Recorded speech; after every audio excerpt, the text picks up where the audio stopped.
welcome to the Y on Earth Community Podcast. Today, we're visiting with Nicole Wallace and Tyler Bell at Vera Herbals. Hey, guys. Hey. It's so great to be here with you, and we're behind the front part of the shop in the back where all the magic happens, huh? Yep. Mm-hmm. This is a Spagyric's Alchemy and Herbal Medicine Lab. Correct. So, really excited about today's episode because we're going to be talking about different methods for making herbal medicines. And we're going to share toward the end of the episode with you guys a whole bunch of the Vera Herbals products, which are in the front of the shop, and we'll look at the displays a little later. And we're also going to show you some of the amazing equipment here that might look like medieval alchemical equipment sort of upgraded into the 21st century. So really excited about that. And excited we have this opportunity to visit together. Let me tell you that Tyler is co-founder of Vera Herbals and co-founder of the Arts of Ascension. He has a background in chemistry, alchemy, and is an intuitive healer. He is the head of formulations at Vera Herbals and applies an alchemical approach to creating herbal remedies. He works one-on-one with people spiritually and energetically to assist every person possible in raising their vibration with the vision of a planet Earth that operates in its entirety from a place of love and respect for all of existence. I like that. Thanks, That's Aaron. a lot. You said that very nicely. It's important work. Nicole is also co-founder of Vera Herbals and the Arts of Ascension. And she, in addition to her work here, also teaches yoga, meditation, and manifestation. Her passion for helping people live more in harmony with themselves, each other, and the planet is what has led her to using many modalities to do exactly that. She strives every day to grow into her fullest, authentic version of herself. So this is one of the reasons I'm so excited to be visiting with you guys today and to be able to share this conversation with our friends and audience through the Y on Earth community because, yeah, we're talking about plants and plant medicine and herbal medicine, but we're also talking about some energetics and some of the subtler information, if you will, and love, if we want to use that term, which I think we do, that goes into these healing products.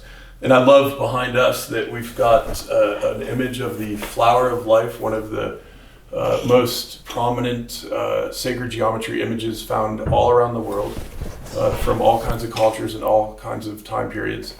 And it's a real joy to have this opportunity to visit with you guys sort of behind the scenes in the lab. And so thanks for having us. And I want to ask first to start off, how did you guys connect and start doing this work together? How did we originally connect? Yeah. At a electric music concert in Tallahassee, Florida, standing side by side. Oh my gosh. Yep. So this is one of those it was meant to be kind of things. Definitely. Definitely think we attracted each other for a reason. Yes. And yeah, and so that's where we first met. And then when I was in Florida, because I broke my back, had a back surgery, and then got addicted to pain pills for 4 years, taking Oxycontins and Dilaudid. Hands down the most important and best thing that ever happened to me in my entire life. And then from that, I quit doing that stuff, and that's where we started making, at the time, we were making, extracting marijuana in Florida, on the down low, and making different products to help my back pain, opposed to taking pharmaceuticals. So that was in part the way you were able to get over an addiction to the opioids, essentially. Definitely helped me get over it, and it definitely helped me with the pain, and that kind of year after getting off them, when my body was kind of healing. Yeah. And so for the pain, for definitely helped with the mental stuff, Yeah. and you can't do that stuff in Florida. And so I got arrested for a little bit of marijuana. Went to jail for 3 months, and I've never been in trouble for anything else my whole life. Wow. It was a wonderful experience. And then we moved to Colorado and started learning a lot more. Yes. Yeah. And then all evolved. Yeah. And so, where did you guys meet in the course of that timeline? It was after all of that, maybe, and then you had moved away, right, and had moved back. So maybe like 2 years after you'd gotten, or a year after. I got off the pills. I went to Seattle, and Seattle was where I started realizing that even without the drugs, I still hated myself, and I didn't know why. So that was where I started wanting to know how I let it get that far, because I was not taking them for my pain. And what inside of me was why was my life the way it was? And so that was where I first started understanding that my mind shaped my entire reality, my way of thinking, my subconscious. And so that's where I started understanding the energetic, because I never was taught any of the energy side of things. And I started realizing that I could change my reality based off changing my inside. And then that kind of started the whole energy side. And I moved back to Florida and then met her. And was still using cannabis to help my pain at that time. And then I went to jail for it. And then we chose together a few months later that we had to go to somewhere where we could go learn more about that plant. And then that led into an obsession with mushrooms and medicinal herbs and all this as we kept learning the energetic side. And to answer your question, I met him before he went to jail for the marijuana. And then, like he said, we ended up living, that was maybe 2 years before we... After that? We met 2 years before we moved out to Colorado. Yeah, that's so here. interesting. And we just kind of started to realize that, that the other parts of the plant, not just the THC, have so many medicinal properties. Yeah. And I made the first salve in our kitchen. It was all liquidy and not the right consistency, and made like 2 more salves and then like 6 salves, and finally, got it right, and it went from there. Yeah, so I love that experimentation with plants and salves, and it's something I've been playing with for many years as well. And what you guys are doing is obviously at a whole nother level, but there's a certain joy, right, in just kind of tinkering in the kitchen and making products that way. And I think it's, I don't know, for me it's good for my patience and like mental ability to not, be okay with it not being perfect the first time. Yeah. What you're speaking to, and Tyler, what you've already shared in the first few minutes of this episode together is to me so potent, because it really speaks to the need and the opportunities we all have in different ways, and we have throughout society, to recognize when something is not healthy and to work to change it, or to recognize when something is not working well and to change it. And I think one of the things that's absolutely inspiring to me as your friend is the degree to which you have created change in your life. And now the degree to which you guys are helping a lot of other people create substantial changes in their lives, in part working with the various plant medicines. And we know that in our society right now, there's a whole lot of dysfunction, there's a whole lot of disease, and a whole lot is coming from our mental pathos, if we want to call it that. And so a big part of your message and sharing seems to come from what's going on the inside and in our minds and spiritual lives, huh? Yeah. I guess since this is my first time ever being on a camera, I should mention that I was shooting up Dilaudid and heroin, and not just taking pain pills. And went from a person who was violent, angry, hated myself, wanted to die every day, to a person that is in complete love with every single being on this planet, the plants, the animals. I live every day to the fullest, loving myself unconditionally and with nothing but love around me. And my life couldn't be more perfect. So you guys can do it too. Yeah. Thanks for sharing that, Tyler. Yeah. Yeah, we could stop the episode right there. I never, I'm done. I felt like that was important to share. It is. It really is. And, we have some of our friends and colleagues in the wine arts community are doing incredibly courageous and brave work in healing, in communities, healing various traumas, addictions, and so on. And I think a big part of the energetic tones we can set forth into our communities is acknowledging where we've come from, acknowledging some of the pains and the real struggles and the incredibly low and dark places, that we've been in the past. And to be able to share the story to where you are now is really tremendous. So I'm thanking you, and on behalf of the community, thanking you for sharing this story, publicly. Yeah, absolutely. The darker it goes, that's how much more you can shine your light. So. Yeah, amen. Yeah. So, you're, Nicole, also working in other healing modalities, and a lot of it is somatic, right? Is working in the physical. What are you doing out there when you're not, here in the lab and in the shop, and how are they integrated? Yeah, so I taught yoga just classes for the last 3 years, and I think even when my first yoga class I ever took, I knew I was gonna teach. I came out of that class, I was like, I'm teaching this. And I think it took me 3 years or something, and then I got my certification. And so I did that, but I was always very interested actually in the breathwork part and the meditation part. I think that the physical body is where a lot of us are at, and it's a beautiful gateway to get to some of the more deeper things. And then when you can combine, especially breath work,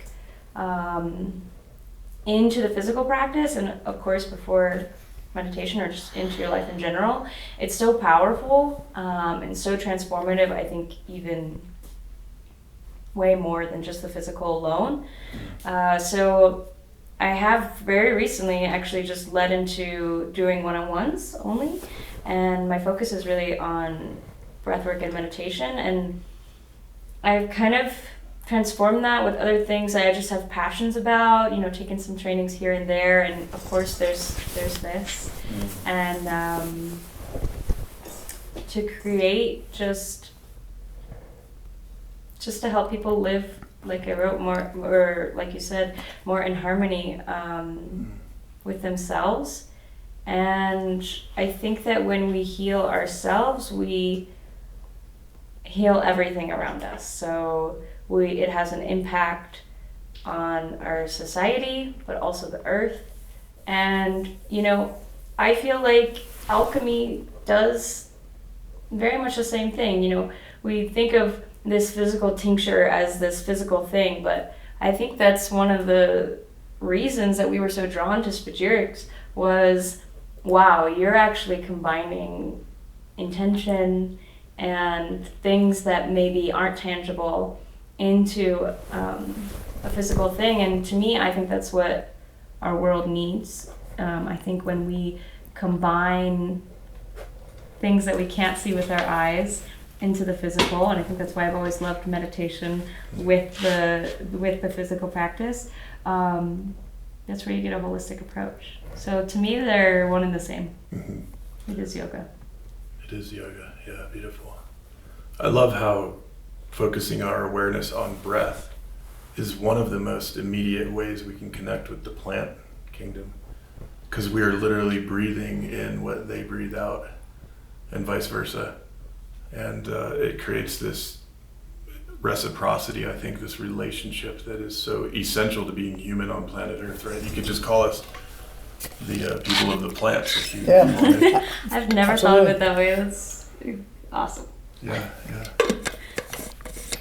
Well, in this bit about the intention and consciousness, right, we're going to throw down, by the way, we'll define spagyrics for you, don't worry. A few years ago, I hadn't heard the term, but we're throwing down a few terms here that for some of us can be a bit of a stretch, at the least, and maybe for others are really challenging.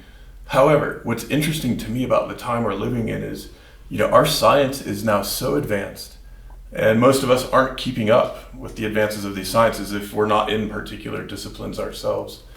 And really the science is now pointing at the intersection between the subatomic quantum realms and the realms of consciousness, and that there really is there also a reciprocity.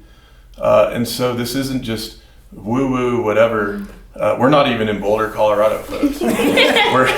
we're in Carbondale, Colorado, near this beautiful mountain called Wimagua in the Ute, the old word for the mountain, meaning the sacred heart of the mountains, referring to the Rocky Mountain chain, which, if you want to look at it, is a spine of the planet that runs from Alaska to the southern tip of South America. And my son, Hunter, who's behind camera, this is, I think, his third podcast operating as cameraman. Hey, Hunter. How's it going? He and I are heading up to do some ceremony up on the mountain tomorrow, and it was a perfect opportunity to stop in and say hi to Tyler and Nicole and spend some time with them here today. And it's really exciting to me because in our work with the Wine Earth community, some of the times we're speaking with scientists who are themselves having challenges with language and what's accepted, especially in this country, right, where there's been such a concerted effort to undermine science here for many years now, in particular around things like climate change. And however, we're also talking with indigenous elders who are very tuned into the spiritual, into what's happening with consciousness. And so it's a lot of fun, I think, for us to be able to kind of bridge across these different domains of knowledge and understanding and language. And so, please, if you're having a feeling of being stuck or saying, no, I don't buy any of that, look into some of the science. Rupert Sheldrake's been talking about some of this lately.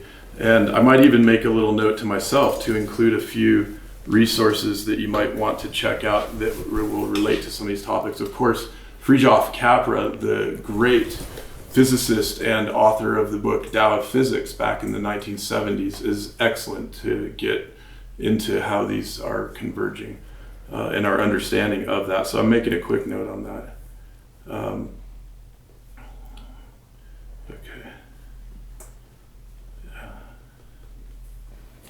Okay, this word spagyrics. What the heck is spagyrics? So spagyrics is to separate and recombine. And so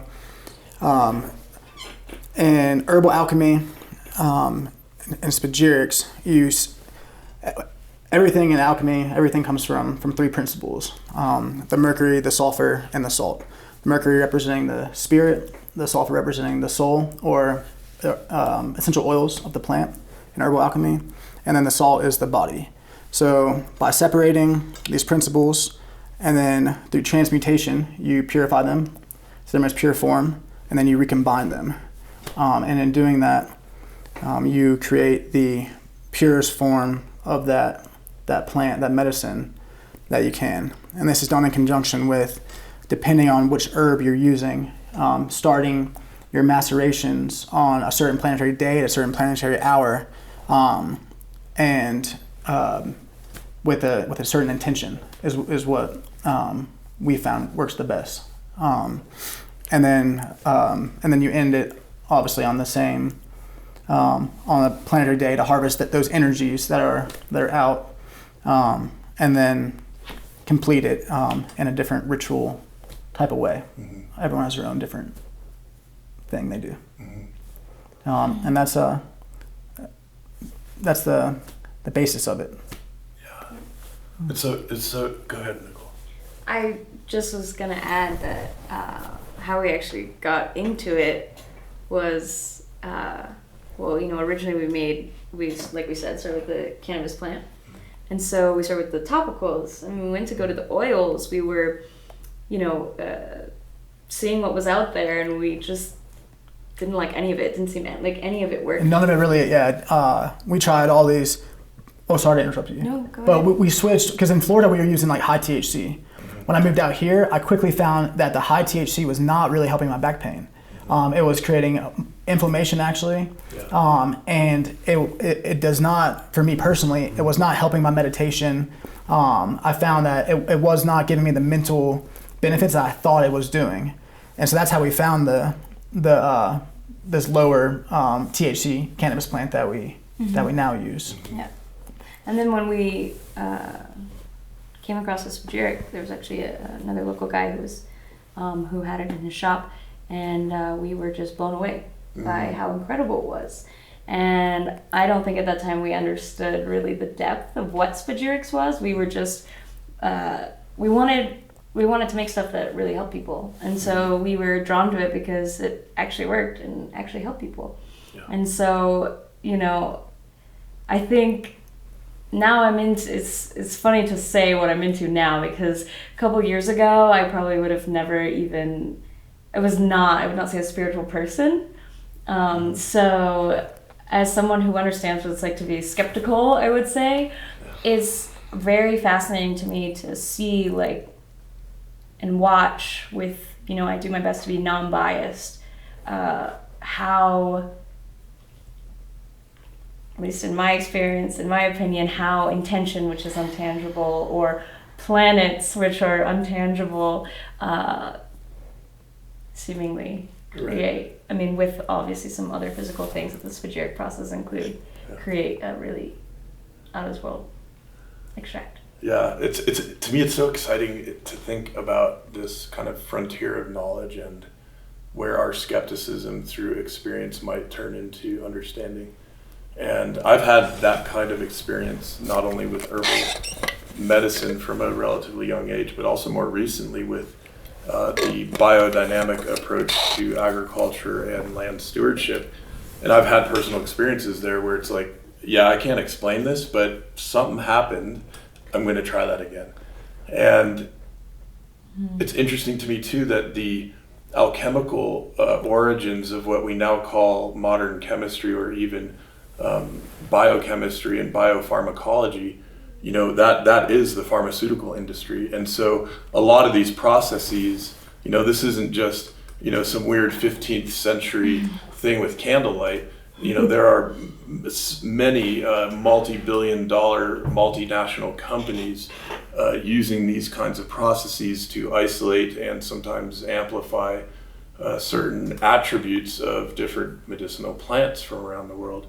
And that has obviously turned into a huge industry, and in many ways has been causing a whole lot of harm and damage in the world in the last several decades in particular. There's been a lot of good as well.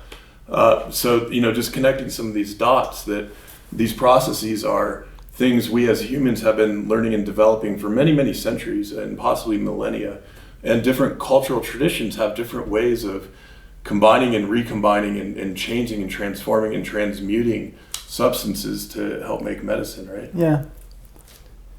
Yeah, and spagyrics was the way to make medicine back a long time ago. Yeah. You know, and it got lost, and a lot of it had to do with the weird energetic side of it, you know, and then it was passed down from different alchemists to these different herbal labs, and now it is becoming more known, which is, I think, amazing. Yeah. And there's a big spagyrics lab in Germany that does. They're like a like one of the labs you just mentioned, like a wealthy lab that does it all, you know, as top shelf as they can, for real deal, like laboratory, top shelf kind of laboratory, like a pharmaceutical laboratory, and they make a ton of spagyrics with everything they make, and it's good medicine. Yeah. Is Bach flower remedies, would that count as spagyrics? So that's a lot of because it's homeopathic, which a lot of essences and essences, and essential oils, correct? Essences for sure. I'm not even sure whether they use essential oils. So I don't know anyone that makes a spagyric essence personally, but it would be really easy to do. So I'm sure they do. Sustainable Settings makes a lot of amazing essences, but they don't do the end process. They've started doing it with some of their stuff that I make for them. Yeah, so Sustainable Settings, some of you have heard that name before. It's a wonderful biodynamic farm just outside of Carbondale here in Colorado. And Brooke and Rose Levan founded it 20 plus years ago. And Brooke's actually been a guest on the podcast fairly early on, and so has Stephanie Sison, who grows a whole bunch of herbal medicines out on that farm.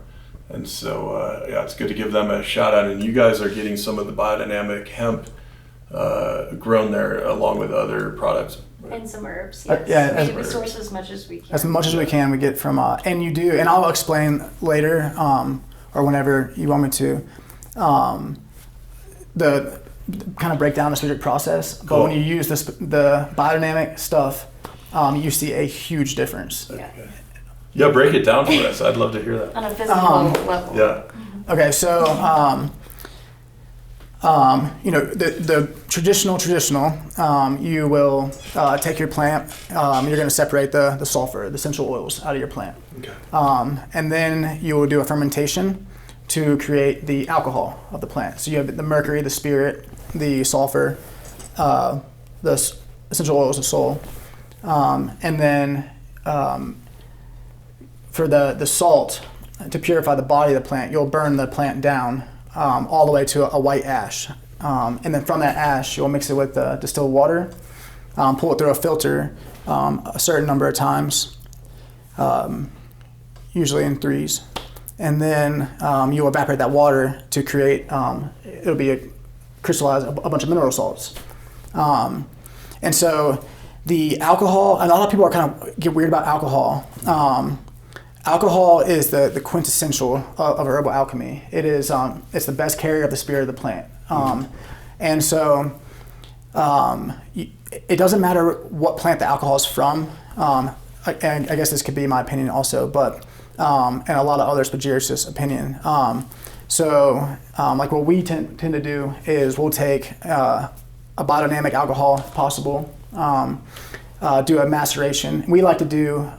What's maceration? So when we soak our herbs in the alcohol to extract the medicinal properties. A lot of people, we do soxhlet extraction is awesome. And soxhlet extraction is a way to make a herbal tincture relatively quick. It uses heat, and we like to do it the old school long way, to soak all the herbs for a certain amount of days. What's the quick way called? Soxhlet extraction would be How do you spell that? Soxhlet. And so soxhlet extraction, essentially you'll boil your solvent on the bottom and then have a chamber that has your plant matter or fungi matter, whatever you're using. And then as the solvent, the ethanol will boil, it'll go up, condense on the condenser, then fall back through and circulate. And that creates you can make tinctures in 3 hours to 12 hours. And it's a really cool process. But we found a lot of herbs are heat sensitive. And so we found just doing it the longer way. So after that, we'll strain off all the plant matter. I will then, if we want to concentrate it more, we'll use a machine to concentrate that down.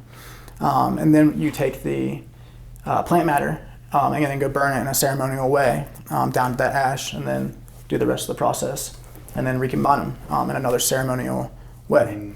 And so the plant gets released back into the universe, and you're left with the most pure essence, synergy of that plant, opposed to Western medicine focuses on like single chemical compounds, like CBD or THC. And so, and a lot of people who make regular alcohol tinctures, which work great, but you stop at that point, and that's that. By doing the intentional way and getting all those salts out, recombining everything, you capture the full essence and synergy of the plant. And it's a much, much higher energetic medicine. Really beautiful description. Thank you. And when you say ceremonial, what does that mean? So we do. Did you want to? Sure. A lot of times, it can be a variety of things. It also depends. It depends on like if Tyler is alone or if it's me and Tyler, or sometimes there actually happens to be more people, and that's actually sometimes even more beautiful, especially. So Tyler explains Bajiric in such a beautiful, detailed way. I think of it in my brain, sometimes just very simply of like, it sits in the alcohol, goes through the burning, you filter that ash with water, you have mineral salts, and the mineral salts go back in that original tincture. So a lot of times when you're at that process where you've got the mineral salts and you've got, like you said, what would in theory just be the alcohol tincture, and you're going to put the mineral salts back in, we've done some like meditations, and then all, depending on who's there, like I said, taking turns to put the salts back in with intention, usually with specific intentions, loving intentions, things like that. So I personally feel like they can vary, but we usually have it focused around love, because I think you can't do that enough. So Right. yeah. Yeah, love is so important. Yeah, beautiful. Well, and I am excited to get a peek at some of the equipment and, of course, the products. Let me just give a quick shout out to say to folks, if you want to check out Vera Herbals products and learn a bit more, you can go to veraherbals.com. And on Facebook, it's Vera Herbals LLC. On Instagram, it's Vera Herbals. And we'll have these links in the show notes. And I, of course, want to remind our audience, this is the Why on Earth Community Podcast. I'm your host, Aaron Perry, and we're visiting with Tyler Bell and Nicole Wallace here at Vera Herbals in Carbondale, Colorado. And want to give a quick shout out to our several sponsors who make this podcast series possible. And that includes Earth Coast Productions, the Lidge Family Foundation, Alpine Botanicals, Purium, Earth Hero, Vera Herbals, Growing Spaces, Soilworks, Earth Water Press, 1% for the Planet, Dr. Bronner's, and Waylay Waters. And of course, a huge shout out to the individuals in the Why on Earth community who have joined our monthly giving program. As some of you already know, if you join at certain levels, you'll get monthly shipments of the Waylay Waters hemp-infused aromatherapy soaking salts. And we're starting to play with Waylay using some of the hemp essence that Vera creates. And so it's a really fun collaboration to be playing with that right now too. Also want to mention that in our partnership, when you go to Vera Herbals to do some holiday shopping, perhaps, hint, hint, you can get a 10% discount using the code WHYONEARTH. And this is another one of our beautiful regenerative win-win economic relationships where a portion of the sale will be donated back to the Why on Earth community for our community mobilization work for health, well-being, regeneration, stewardship, and sustainability. So a great opportunity to check out a bunch of wonderful products for yourself, your family, your friends for the holidays, and we'll show you the products toward the end. And before we get a tour of the equipment, I just want to ask, you've got a very special shirt on there under that dapper jacket, Tyler, and there's some special geometry on that. Can you tell us a bit about that? So this is Metatron's cube. Yeah. It is very special to me, and is all over this lab, and it's a very powerful energy tool that can be used for. It really can aid in as the person is raising their frequency, along with these other ones. It contains the platonic solids. You will also be able to find this in there. The flower of life. The seed of life in there. Yeah. And yeah, it also contains the Merkaba, which is a very powerful tool for meditation, for manifestation, for healing, energetic healing, and I highly recommend researching it. Indeed, yeah. It's been for me personally a passion, an interest for a few decades now, And I've been struck that we humans have developed so much knowledge and understanding in the realm of sacred geometry over millennia, but that at the same time in this culture right now, there are a whole lot of us living in real, darkness and ignorance of that knowledge and information. And there are historical reasons for that we can look at and understand. But what brings me joy and enthusiasm is knowing that more and more of us are reconnecting with this reality and this knowledge, and able to activate more of this love impulse into our relationships and communities as a result. And it's a really beautiful thing, and it's something we humans have been doing for a long time. It's awesome. It's awesome. Yeah. Yes. Yeah.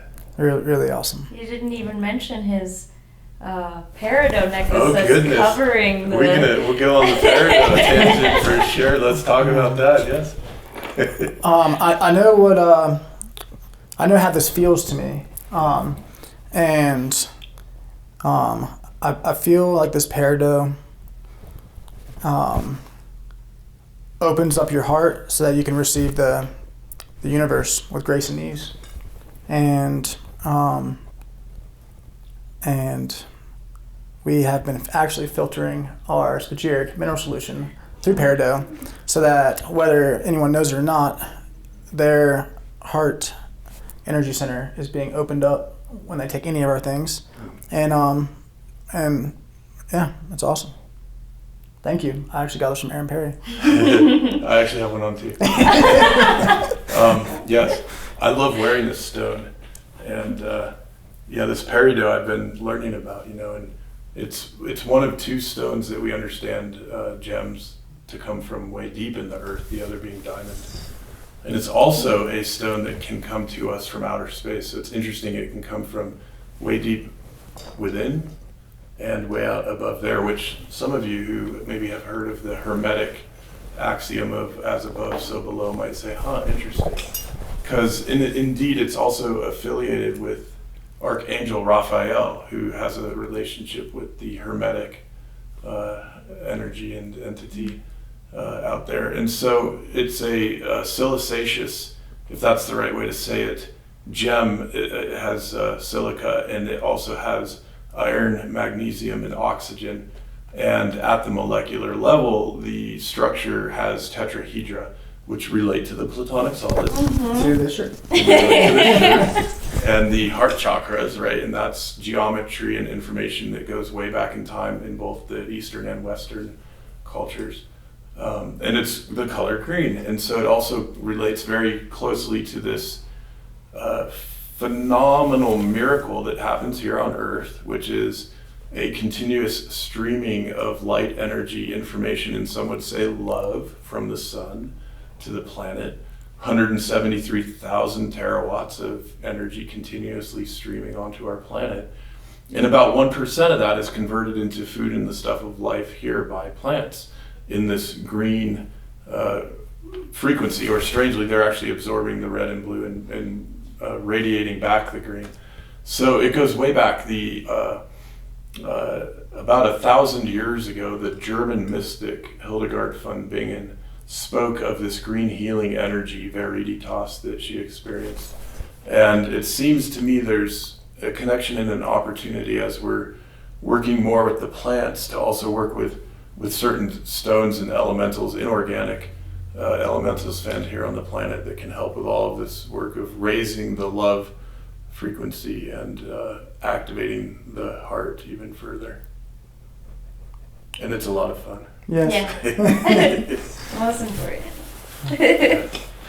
And I'll share that I feel a little vulnerable, talking about these kinds of things on camera, because I know we're reaching a lot of different folks, and that some of us might feel very comfortable with this kind of conversation. For others, it might be really challenging. Yeah. And it's interesting for me to have a mixed heritage of indigenous Germanic, indigenous Celtic, and indigenous Mohawk Indian in my background, to where, when we're thinking in terms of like cultural sensitivities, it's kind of okay to talk about the feathers and the stones and the water spirits and the plants. But suddenly, when we're in the kind of Western, rational, discursive context, it's like, well, wait a minute. You're maybe undermining your credibility. Yeah. And it's like, oh, golly. Witchcraft. And so, I think another one of the great challenges and opportunities we sit with right now in this culture is how to approach and consider integrating the both and perception of reality. And where perhaps we're finding those no way that can't be true inside ourselves, that might be an opportunity to sit with that question just a little further. Are you certain it's not true? And if you're certain, how can you be certain it's not true? And in there you'll find some of the deepest philosophical debates that have been happening in the West, including Kant and others. I assure you, there has been a lot of thought applied to that question. And we might ourselves cultivate a bit of humility in the face of these great epistemological inquiries.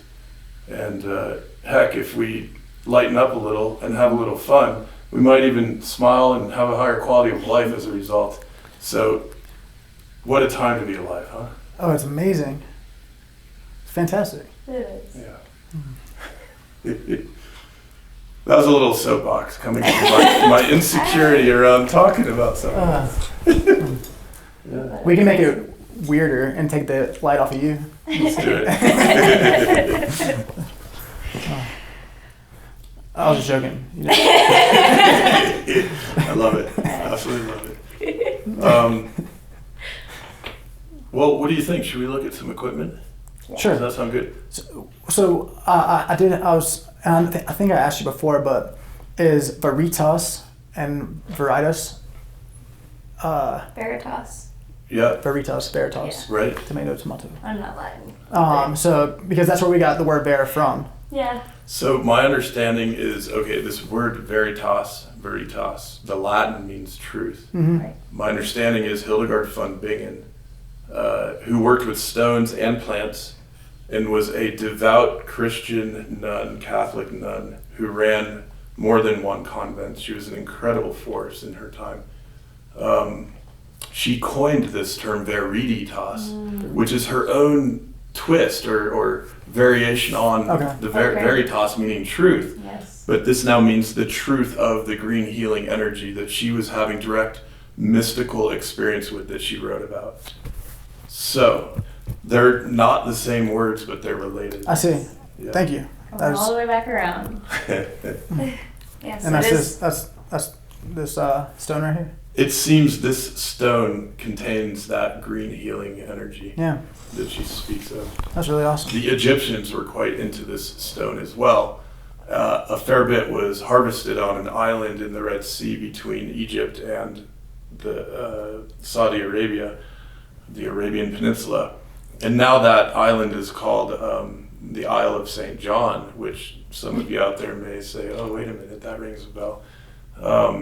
And so, some of the history is quite interesting, and we source and work with some of the peridot stone from Saudi Arabia area, as well as from an Apache reservation community and tribal nation down in Arizona. So there are different spots around the planet where this can be found. And it's interesting looking at some of the history. It goes way back, at least into the Egyptian times.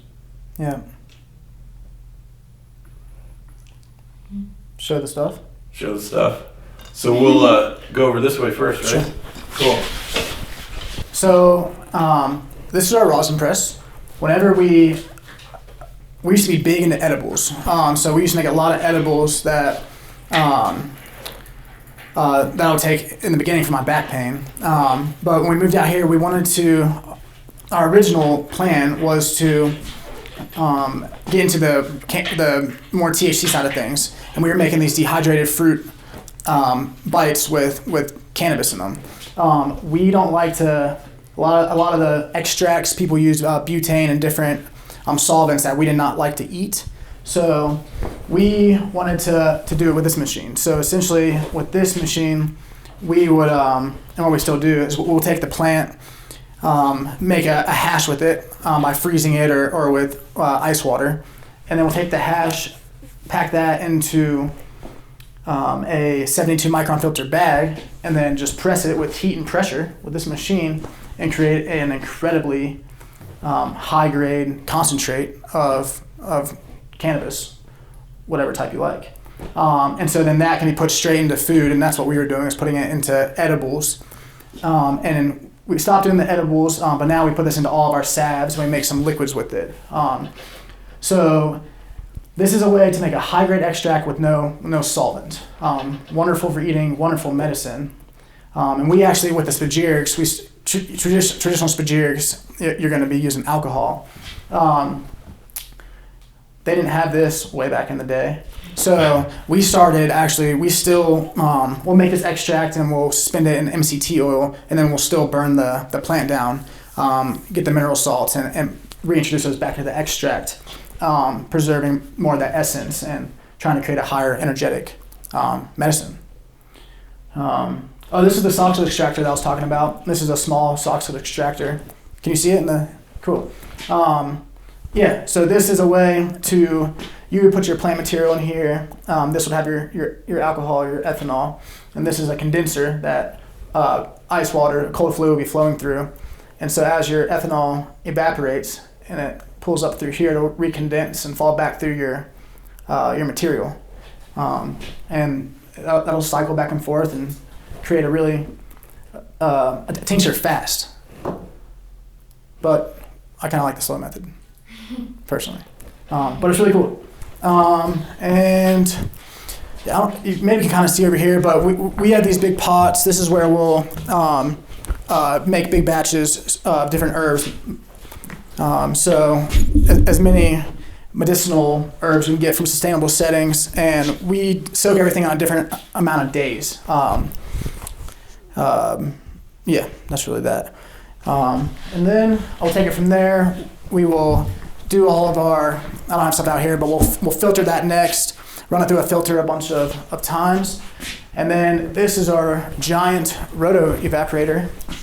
And then we'll bring that product that's been filtered, and this will allow us to concentrate herbal tinctures, or with the hemp, we usually will, for just a pure hemp extract, will evaporate off all of the alcohol. So this machine is meant to evaporate organic solvents. So no matter what you are trying to extract from your plants, you have your organic solvent in here, and this machine will evaporate it. It'll recondense, and you can recollect it to use it again, or to concentrate when you make a concentrated tincture, you can evaporate off a certain percentage of the alcohol that you would like to concentrate that down. This is a big black box. This is a machine that we make hash with, but that's about it. And then you'll notice we have we keep the Sri Yantra in our home and our office areas at all times, and the other ones you saw. And if you don't know anything about the sacred geometries, even if you just think they look cool, I recommend putting them all over your life, and you'll see some amazing results.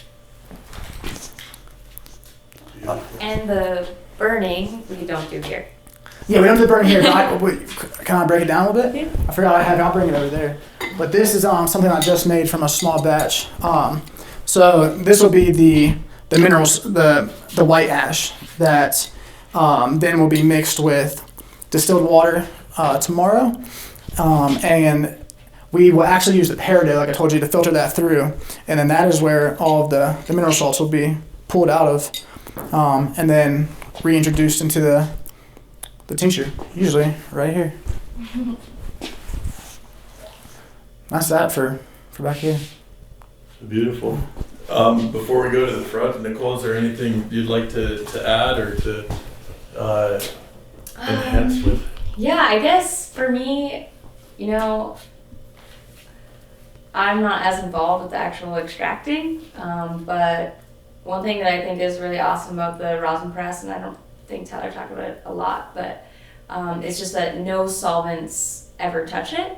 So alcohol being a solvent, not necessarily a bad thing. Like Tyler said, it's a quintessential element in alchemy.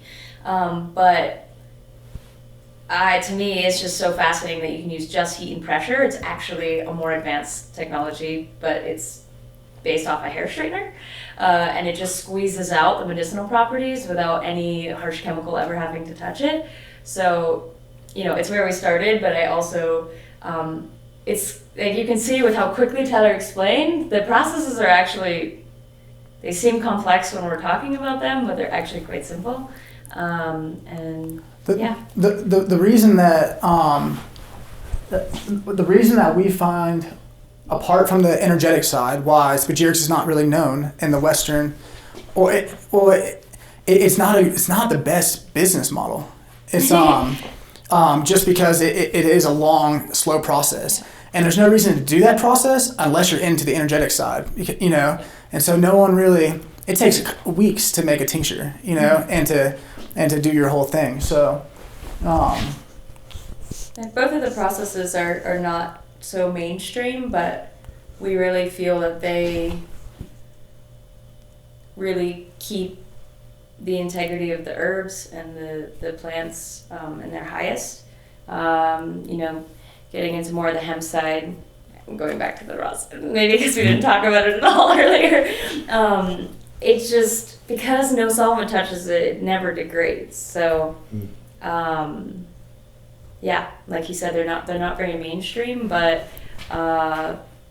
we really strive to uphold really just making stuff that actually works and not just sells.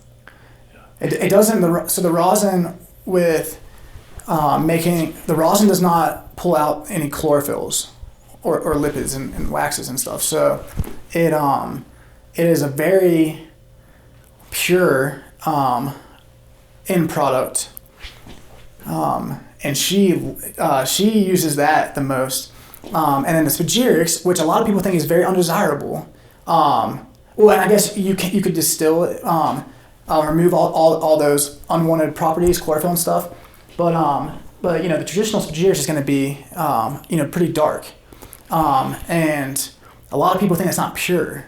Then I always ask people, do you remove the chlorophyll and all the waxes and stuff from your salad? No, or your like juice or smoothie. Yeah. No. And so I think it's like, because a lot of people think that this is extra work that we do, but then all these other places use the all extra work to get all that stuff out. Yeah. And I think there's something about having that all of it in there. Yeah. The whole shebang. Definitely. All that the plant has to offer. Mm-hmm. Yeah. Right. Mm-hmm. Yeah, there is this sort of fetish in the culture around clear. And I remember even, what was it, like 20 years ago when these diet sodas were clear. And everyone thought, oh, they must be even better for you. And it's like, well, wait a minute. What is this? Yeah. Really? And so, these plants have, by their very nature, the gift of creator, of the divine, these incredible compounds and substances in them, right?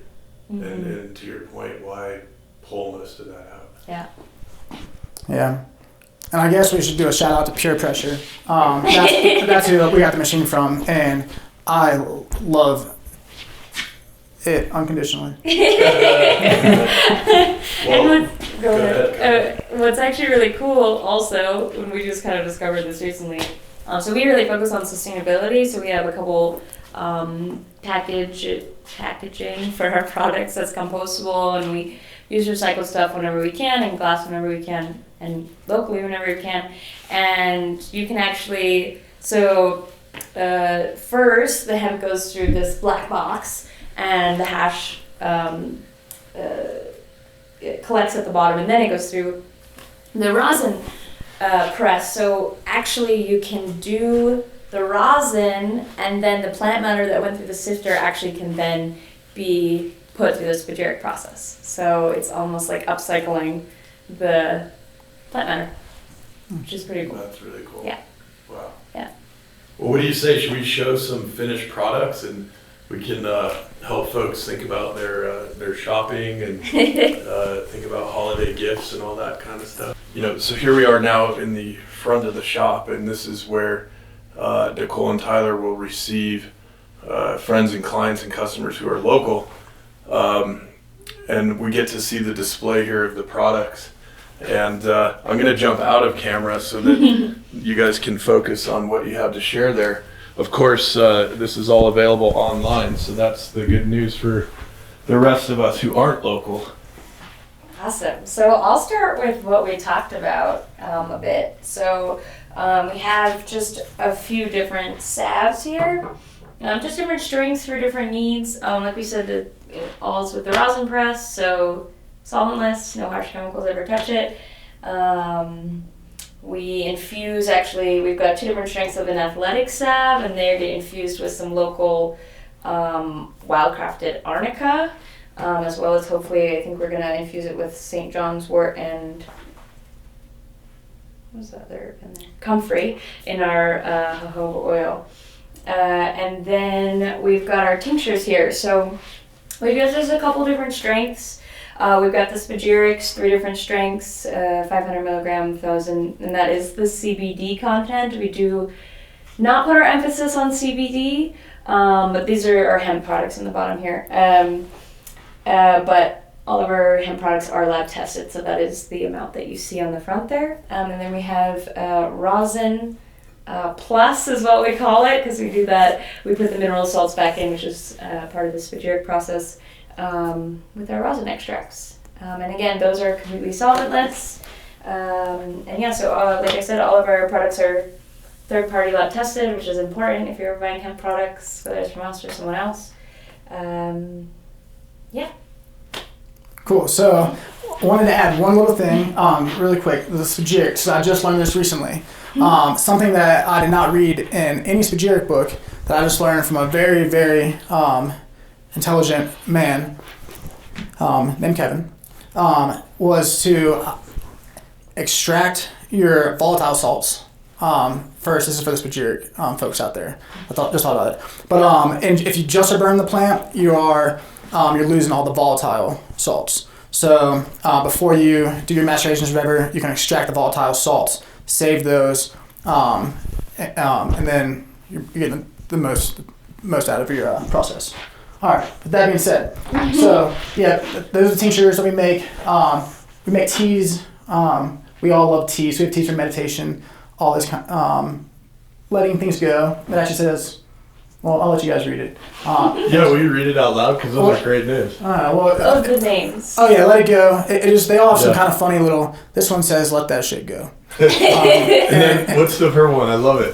Buenos noches. Yeah. We got focus. Not everyone knows Spanish, so what does that mean? Well, it's a little, it's an incorrectly spelled version that is supposed to be kind of a joke. Yeah. But only one person's ever said anything. Meaning good night. Good night. Yeah. This one helps you fall asleep.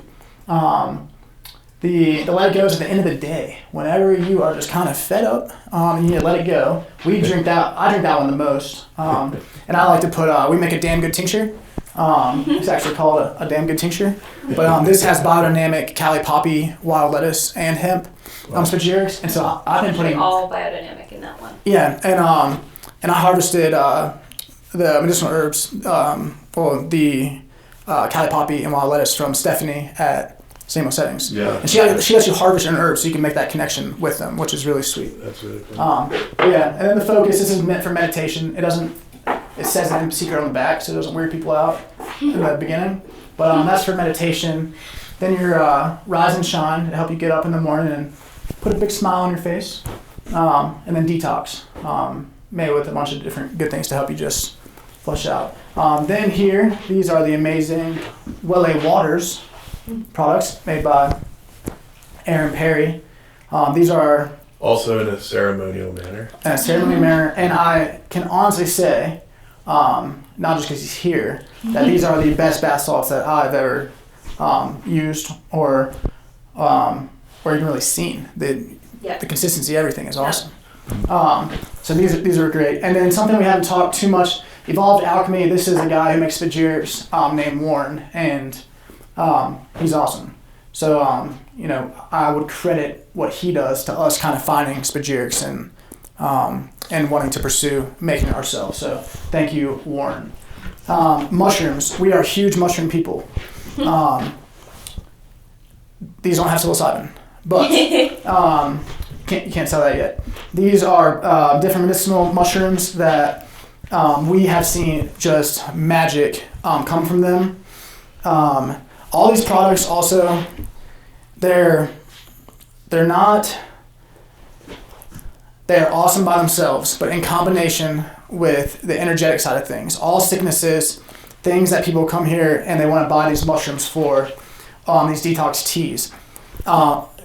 Every single time, these things are manifestations of what's going on inside of us. So a true holistic approach, and it is okay. We get messages from our body in all different shapes and forms, and it's an amazing thing. And so when we get those, there's something that we need to change energetically. These are the physical side. So these products, we've seen some amazing things with these mushrooms that I can get in trouble for saying because it goes against modern medicine. But we've seen them cure things and do amazing stuff. Consult your doctor first.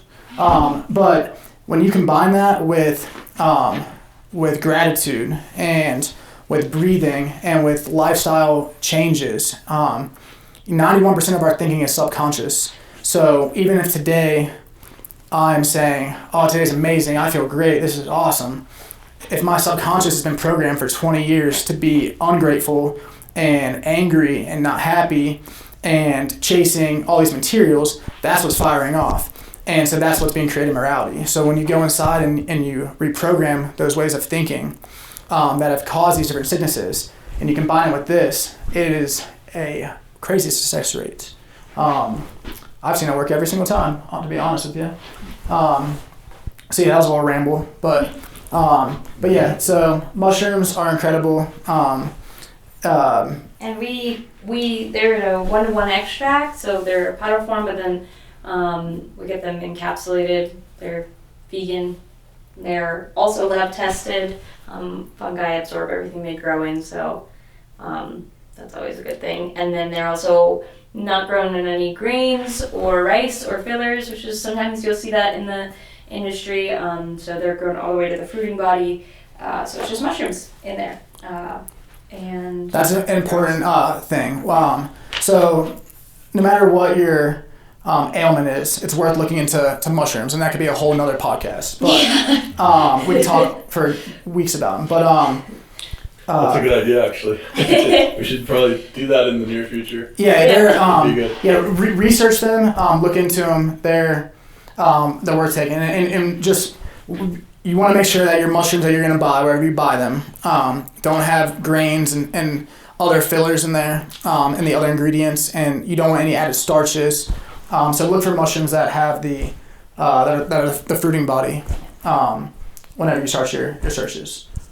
And there was something else we didn't talk a lot about our other herbal tinctures, but we do, like we mentioned the hemp, but we also do spagyric with, like you mentioned, the Damn Good tincture, but we have a couple others, and a really awesome rain and nootropic tincture coming out soon as well. So that's sort of where we get the most excited, I think, right now. Yeah, and we love doing spagyrics, so if anyone wants to talk about how to make spagyrics, wants to call me, you can. And we work with a lot of other farms, different farmers who have us create spagyrics from their herbs and their fungi. So if you guys are interested, call me and talk about spagyrics. Absolutely beautiful. So thank you guys so much. And to close out, I'm gonna just say that silly disclaimer we have to say about products. These products are not intended to diagnose, treat, or cure any diseases, right? They are not meant to do any of that. And I also want to just remind folks, go to veraherbals.com, and if you'd like to use the code Why on Earth, you'll get a 10% discount. And clearly, you guys are such a wealth of knowledge, and it's a very generous offer to invite folks to reach out to you. I imagine they can through the website. And what a joy to have this time with you, and thank you so much for sharing all this information with us and giving us a tour of your lab. And it's a lot of fun talking with you guys. So thank you. Thank you. Thank you. Thanks for being on the planet and doing what you're doing. Pleasure. Yeah. We're all in this together, it turns out. We are. All we gotta do is just love each other. Indeed. Hug a lot. Hug everybody. I love it. Cool. Great. Thanks, guys. And thanks, Hunter, for Thank you. Yeah. manning the Thank you, camera. Hunter. Of course. Yeah. All right, guys. Take care. The Why on Earth Community Stewardship and Sustainability podcast series is hosted by Aaron William Perry, author, thought leader, and executive consultant. The podcast and video recordings are made possible by the generous support of people like you. To sign up as a daily, weekly, or monthly supporter, please visit whyonearth.org/support. Support packages start at just $1 per month. The podcast series is also sponsored by several corporate and organization sponsors. You can get discounts on their products and services using the code WHYONEARTH, all one word with a Y. These sponsors are listed on the whyonearth.org/support page. If you found this particular podcast episode especially insightful, informative, or inspiring, please pass it on and share it with a friend whom you think will also enjoy it. Thank you for tuning in. Thank you for your support. And thank you for being a part of the Why on Earth community.